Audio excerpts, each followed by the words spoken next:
ঠিক আছে, আমি কারো কাছে 1 পয়সা খাইনি যে আমার তারে ভয় পাইতে হবে। আমার শক্তি সাধারণ মানুষ। জনগণ শক্তি, কারো কাছ থেকে টাকা নেননি মাশরাফি। নিবেন কেন? জনপ্রতিনিধি বলে কথা, মানুষের কথা শোনা, প্রয়োজন অনুযায়ী কাজ করা। গত সংসদীয় সময় এসব করে বেরিয়েছেন ম্যাশ। তাই তো এখন জনগণের কাছে গিয়ে গিয়ে ভোট চাইছেন। যেহেতু কিছু কাজ করছি, তাহলে তো ভোটটা চাইতেই পারি। সাধারণ মানুষের সাথে মাশরাফির যোগাযোগ ভালো। এমন এমন কাজ আছে যা কেউ করতে পারবে না বা পারেনি, তা মাশরাফি করেছেন অল্প সময়ের মধ্যেই।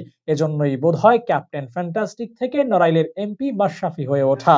শেষ করছেন। অনেক মানুষ আছে পঙ্গু হয়ে ঘরে শুয়ে আছে, অনেক মানুষ আছে মরেও গেছে। এইসব করা বাদ দিয়ে দেন। আমি এমপি থাকি না থাকি, এগুলো বাদ দেন। এগুলো করে কোনো ভালো ফল পাওয়া যায় না। স্থানীয় রাজনীতি করে জীবনটারে শেষ করে আধিপত্য, আরে বাবা তুই তো মরে যাবে, তোর আধিপত্য যাবে কোথায়? আধিপত্য কোথাও যাবে না। যারা যারা মারামারি করছে, একটু নির্দিষ্ট সংখ্যক মানুষ করে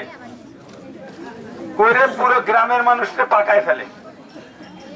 আর গ্রামের মানুষ বুঝুক না বুঝুক, আচ্ছা আমাকে ছেলেরে বলছো চলো লাফাই পড়ি, আগেও অনেকবার এটা বলছি, এতে করে নেতার কিছু হয় না।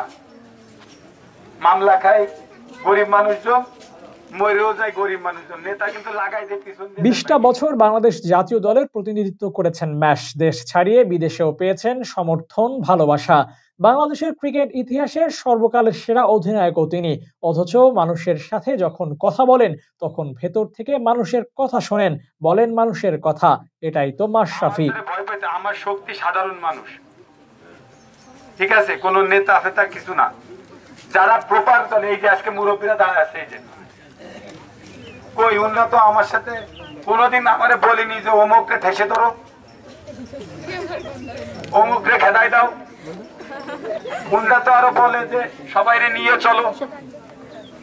তোমারে আমরা আনছি উন্নয়নের কাজ করতে, এইসব স্থানীয় গ্যাঞ্জামের জন্য না। তো সবার সাথে আলহামদুলিল্লাহ আমার তো সুসম্পর্ক। সমস্ত নেতৃবৃন্দ লোহাগড়া যারা আছে, কেউ বলতে পারবে না তার সাথে আমার খারাপ সম্পর্ক। এই যে জোসেফরা যেখানে আছে, আবার শুনলাম মাঝখানে আর এক জায়গায় আর এক গ্রুপ। বাবা এই গ্রুপ তো আমার মনে রাখা কঠিন, কিন্তু আমি বুঝবো না। দুই গ্রুপে আসুক বসে, আজকে তো প্রায় জোসেফ একমাত্র কোনো জ্ঞানদান তৈরি হয়েছে। 1 বছর তো আমি সবার সাথে বসিনি, তা তো না। আমার দায়িত্ব হচ্ছে শান্তি শৃঙ্খলা ধরে রাখা, আপনাদের বোঝানো। দায়িত্ব পালনে মাশরাফি কখনোই অবহেলা করেননি, বরঞ্চ ভালোভাবেই তা পালন করেছেন। গতবার নির্বাচিত হয়ে স্থানীয় জনগণের জন্য সর্বোচ্চ চেষ্টা করেছেন, যাতে তারা ভালোভাবে থাকতে পারে, তাদের অধিকারগুলো যাতে বাস্তবায়ন হয়। আগেরবার আসলে একটা ব্রিজের দাবি করছিলেন না? ব্রিজটা তো হচ্ছে নাকি? তাহলে কিছু কাজ করছি, আমি কিছু কাজ না করে তো এদিকে আসে।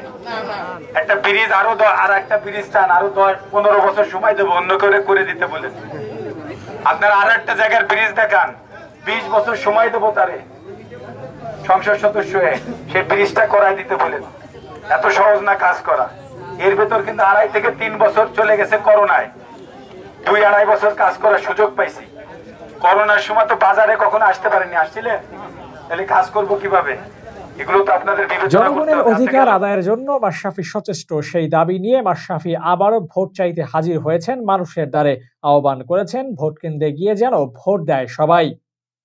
স্থানীয় জনগণও মাশরাফিকে খুব ভালোভাবেই মেনে নিয়েছেন। তারাও স্বাগতম জানাচ্ছেন ক্যাপ্টেন ফ্যান্টাস্টিককে। Abu Naim, Sports Times.